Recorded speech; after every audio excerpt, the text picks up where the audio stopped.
Hello, everyone, and welcome back to the Mystery Theory. Today, it's Wednesday, so it's Soft Spoken Wednesday.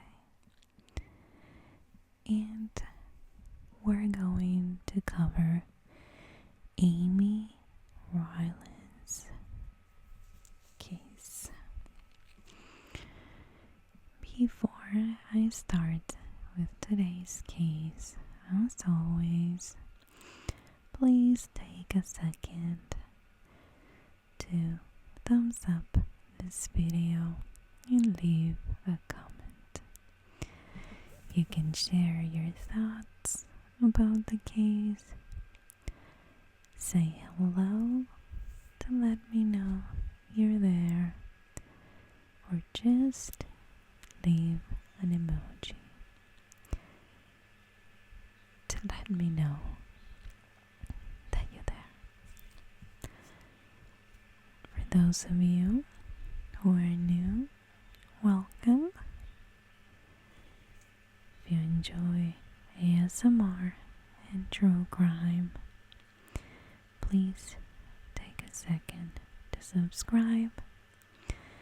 And for those of you who want to support this channel, you can do it by joining as a member and watching my videos ad-free, or you can join Patreon and enjoy 4 new videos a month. Now, let's go back to October 4th of the year 2001. It was a typical night for Amy. She was 22 years old and she was from Australia. She was married to her husband, Keith, and was spending time at home with him and their mutual friend, Petra Heller, who was planning to stay for the night. As they typically did, they were watching TV in the living room. But eventually, Keith was getting tired, and Petra was too. So they went to their respective rooms. But Amy decided to snuggle up on the couch and keep watching some TV. Petra was, for some reason, having a hard time getting situated in the room, and it was also, forgot to mention, a storming kind of night. There was lightning and thunder, and Petra was just not comfortable enough to fall asleep. Some of us find comfort in a good thunderstorm. I am one of those. But some other people get this uneasy feeling that stops them from actually falling asleep. After turning and tossing for 2 hours, she decided to go back with her friend and watch some TV. But instead of finding her friend, she found, watching TV, she found her unconscious.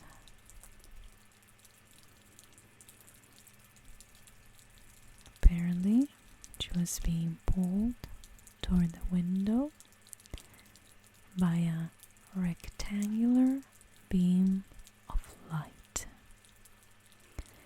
She also described the body as floating above the living room couch.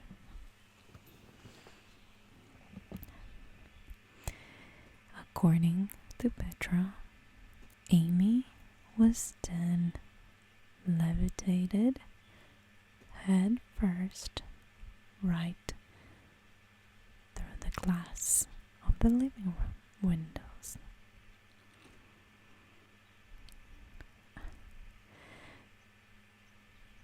Petra could still see a beam of light that was coming from a huge spaceship. Those are her words. That was hovering outside the house. Petra passed out at that point, and that's a common thing to happen when you are terrified.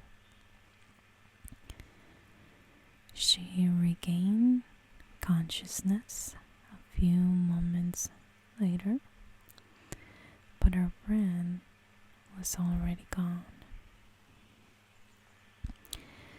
She immediately went inside and started calling Keith. And Keith had a really hard time believing what she was saying. But his wife was nowhere to be found. He went outside and he couldn't find anything. No Amy, no spaceship. What he did find was this strange burn marks on the bushes outside the window that Amy was supposedly taken out of the house from. So he called the police and told them that his wife had vanished. I have to say that you, I think at this point, probably have a bad feeling about this. And the police, of course, were more than a little skeptical about Petra's testimony.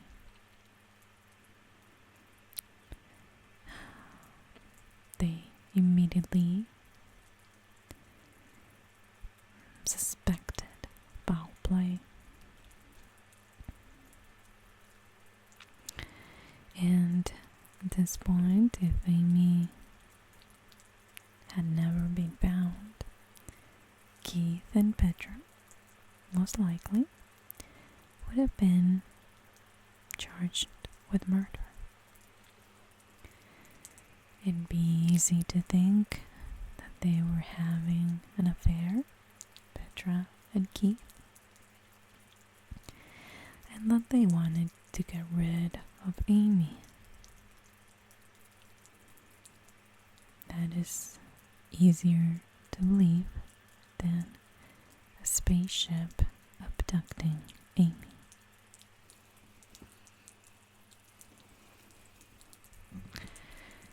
Now,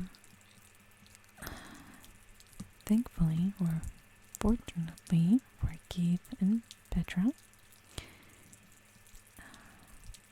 Amy showed up, or was found, I should say, several hours later at a gas station in Mackay, Queensland.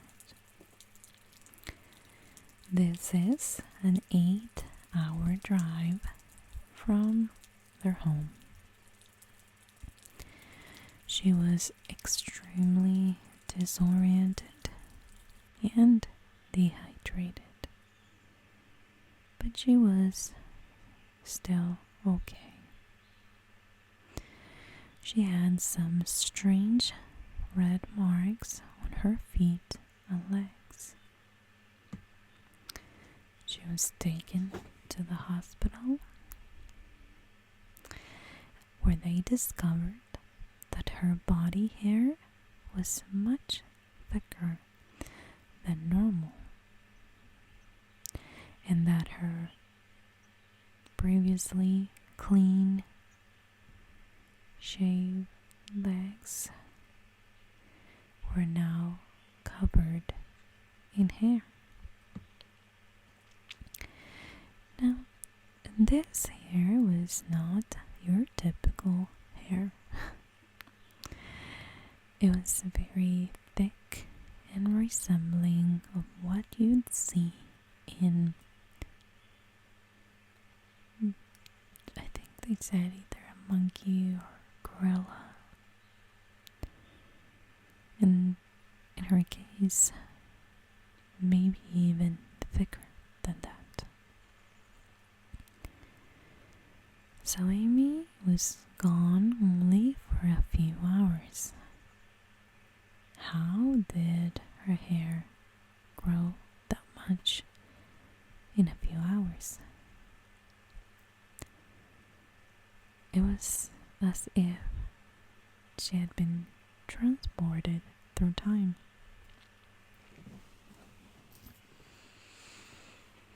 Eventually, Amy was ready to talk about her disappearance.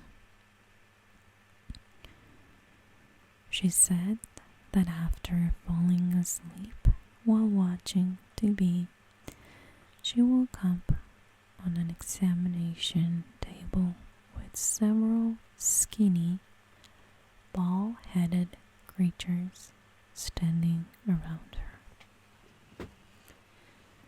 They were doing some medical testing, taking samples. She even told the police that they told her not to be afraid, that they were going to let her go.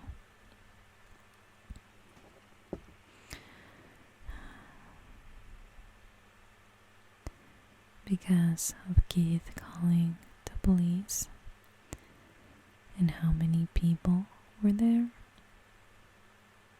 they decided to drop her off at this gas station.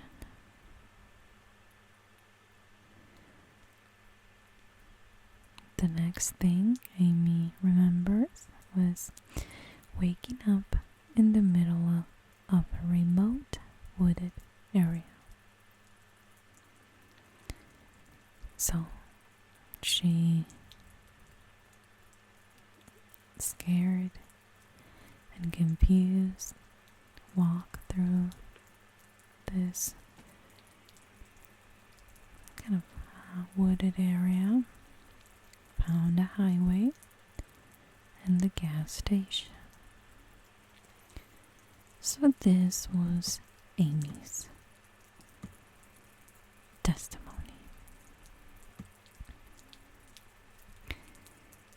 Needless to say, her testimony is what they put in their official report. But how do you persecute something not human? Investigators put Amy in a hotel for the rest of the night, and she was reunited with her husband the next day.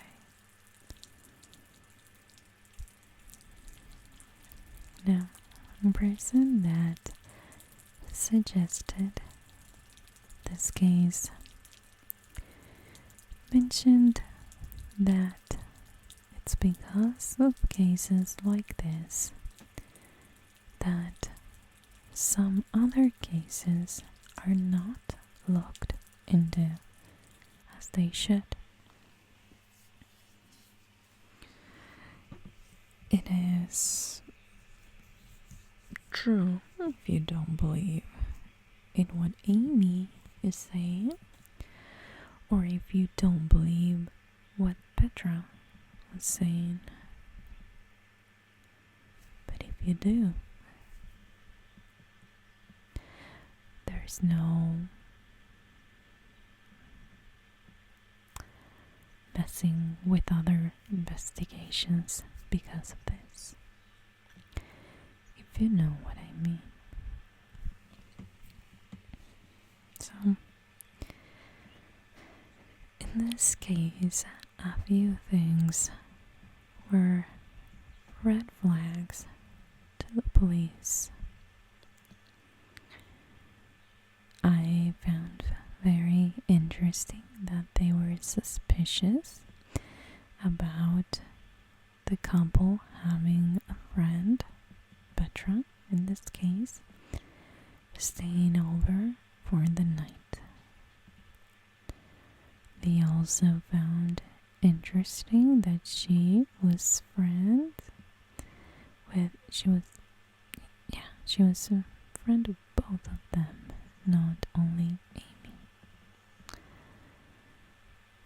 The idea of them getting rid of Amy would have made sense if we were going with that narrative of this is weird, Keith and Petra must have some kind of an affair. There's also the possibility that the three of them were having some kind of a relationship.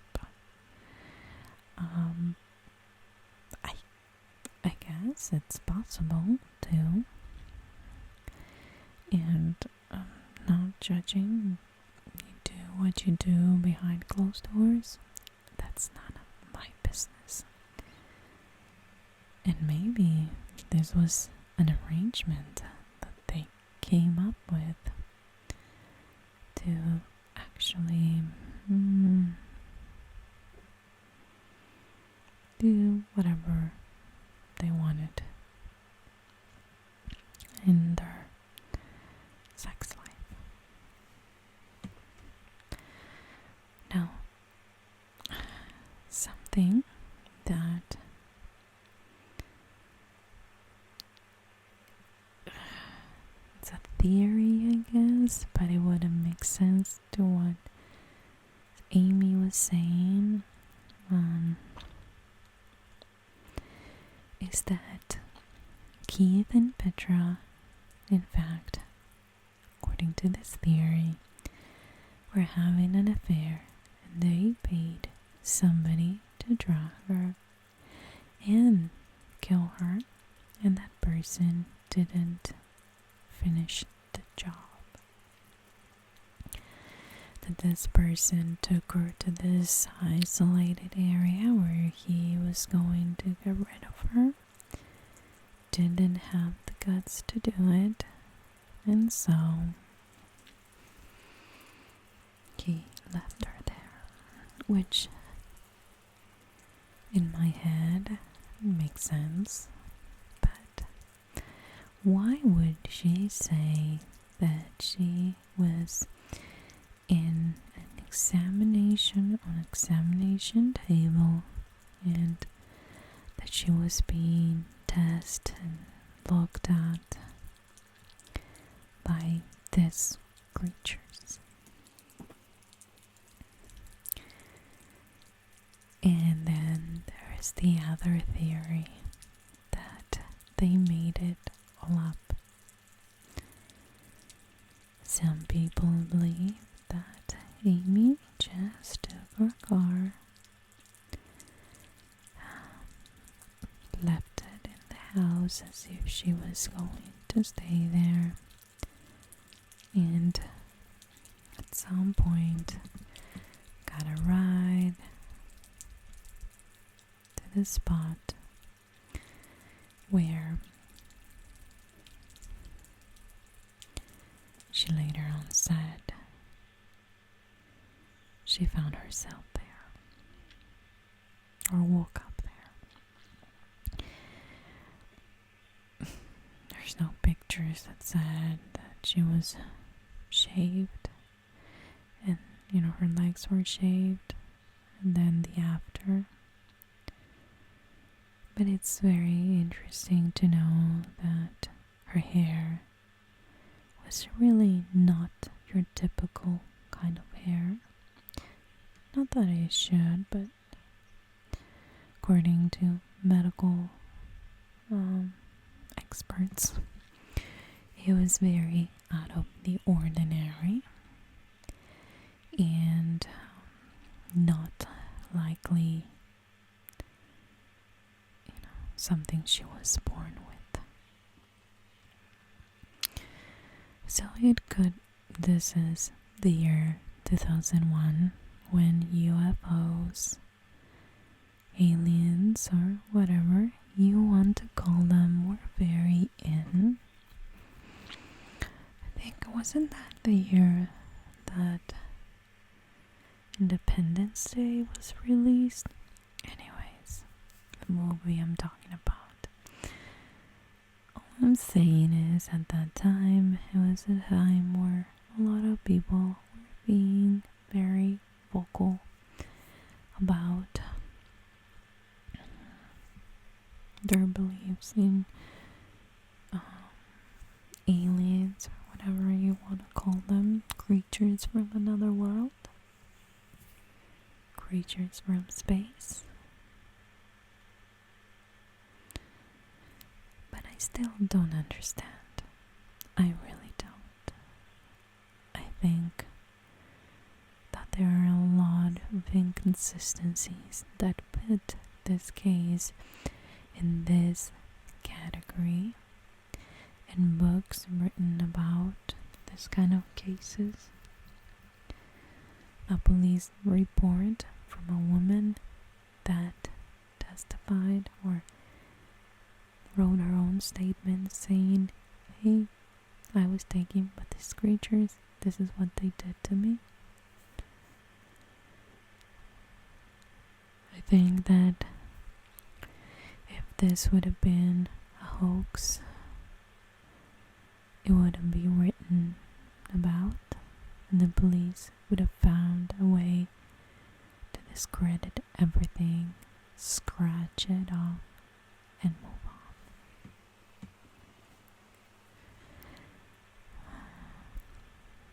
What do you think happened to Amy? Do you think that something like this can happen?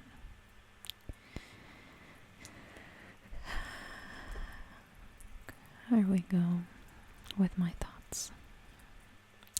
For whatever reason, in my head, it is easier to believe in either spirits or